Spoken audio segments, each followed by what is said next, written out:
हमारे साथ किसान नेता राकेश टिकैत जुड़ गए हैं। राकेश टिकैत जी, आज का बजट कैसा लगा आपको? भाई कहने को तो बजट ठीक लगे, क्योंकि बहुत देर तक बात बताई जाती है ये भी आएगा, ये भी आएगा। भाई कुछ सरकार की भी तो जिम्मेदारी होगी कि सरकार क्या करेगी। जैसे इन्होंने एमएसपी पे बात करी है कि हम इतने पैसे का खरीद करेंगे, ये भी बता दो कि पिछले साल कितना करा, इस साल कितना करोगे, उसका डिफरेंस कितना है। रिकॉर्ड पहले खरीद साल करेंगे। ज्यादा का खरीदा या अब आने वाले टाइम पे ज्यादा का नहीं, कितनी पिछले साल कितना करा। जब इन्होंने अमाउंट में बताया है कि 2 लाख कुछ करोड़ रुपए की खरीद करेंगे, भाई पिछले साल कितनी करी थी वो बता दो। और उसका लाभ जब होगा जब एमएसपी गारंटी कानून देश में आ जाएगा, क्योंकि एमएसपी गारंटी कानून देश में नहीं है। सस्ते में किसानों की फसलें की खरीद होती है और एमएसपी पे व्यापारी उसको बेचता है। ये भी एक बड़ा घपला है। एक तो कानून बन जाए तो उसका लाभ किसानों को मिल जाएगा। दूसरा और चीजों पे भी इन्होंने कहा कि गंगा के आसपास में ऑर्गेनिक फार्मिंग करेंगे। सरकार कह रही है कि रिकॉर्ड खरीद करेंगे, किसानों के खाते में सीधा पैसा पहुंचेगा, किसानों को बड़ा फायदा होगा। लेकिन आप एमएसपी कानून के नाम पर सरकार की खिलाफत करने में ही लगे हैं। अरे कुछ तो अच्छा ही ढूंढिए राकेश जी। अच्छा ही ढूंढेंगे, जब चुन्नी हाथ में होगी जब तो ढूंढेंगे। भाई डिजिटल इंडिया की ये बात कर रहे हैं। हम पिछले कई साल से कह रहे हैं कि हम डिजिटल इंडिया में अगर हमारी खरीद हो जाए और हमारा पैसा उसके माध्यम से आ जाए, हमारे ट्रांसफर हो जाए, तो हम भी धन्यवाद कर देंगे। आप करवा दो ना, हमारा गन्ने का भुगतान है, हम रोज गन्ना देते हैं। 200 करोड़ रुपए का गन्ना उत्तर प्रदेश सुपर मिलों को देता है। हमारा डिजिटल से भुगतान करवा दो।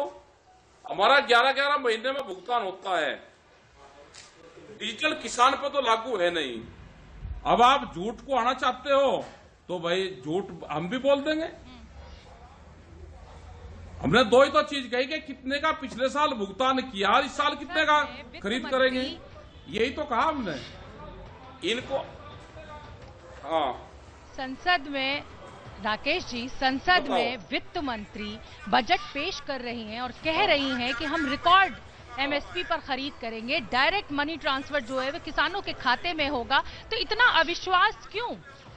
मेरा सवाल आपसे ये है, संसद में तो झूठ नहीं बोलेंगी ना वित्त मंत्री, तो राकेश टिकैत को इतना विश्वास क्यों है सरकार के ऊपर? हम कहा कह रहे कि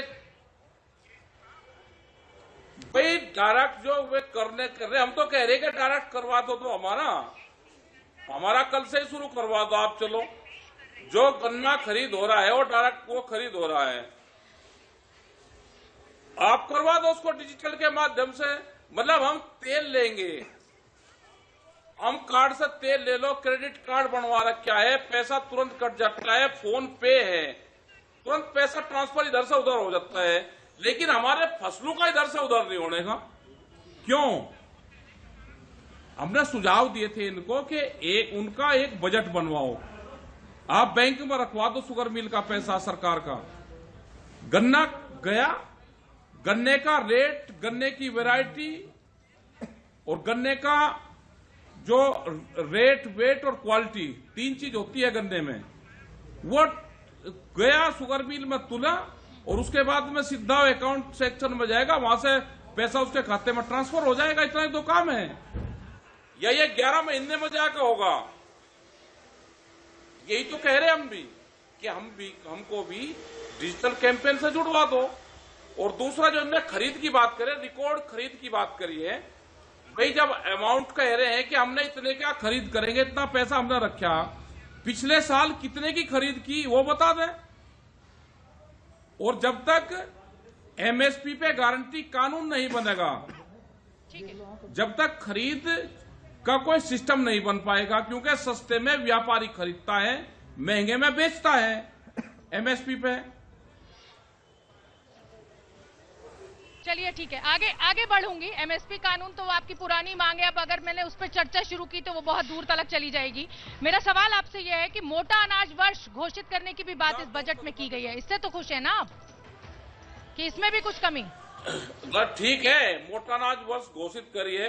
नहीं, हम तो कह तो रहे कि मोटा अनाज देश में अगर आएगा, खाया जाएगा तो बीमारियां कम होगी, उससे ठीक है मोटा अनाज, लेकिन उसकी खरीद की गारंटी तो देंगे उसकी भी। भाई जो 23 फसलें हैं उस पर खरीद की गारंटी दे दो आप। एमएसपी हमने उसी की तो बात करी है कि एमएसपी गारंटी कानून बने। मध्य प्रदेश में अभी 1 महीना जवार किसान लेकर सड़कों पर रहा अपनी मंडी में, देवास डिस्ट्रिक्ट में, और वो वहां पे 1 महीने बाद में उसकी 2 दिन पहले खरीद हुई। 1 महीना उसने अपना ट्रैक्टर ट्रॉली वहीं पे ही रखा है, जवार की खरीद नहीं उसकी हुई।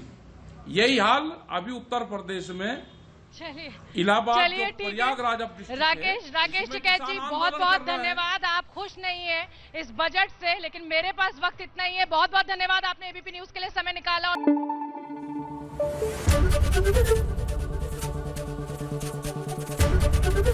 एबीपी न्यूज आपको रखे आगे।